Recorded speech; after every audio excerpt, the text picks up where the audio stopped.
Hello folks, today we're doing a new building inspection, and what I wanted to share with you is the strapping here. And see, you can see through here, this is a multi-level wall stacked system.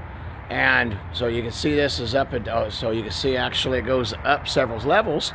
And what we do is we strap our sections. So this floor comes down here and it straps down to this section right here. So, and it does this all up and down.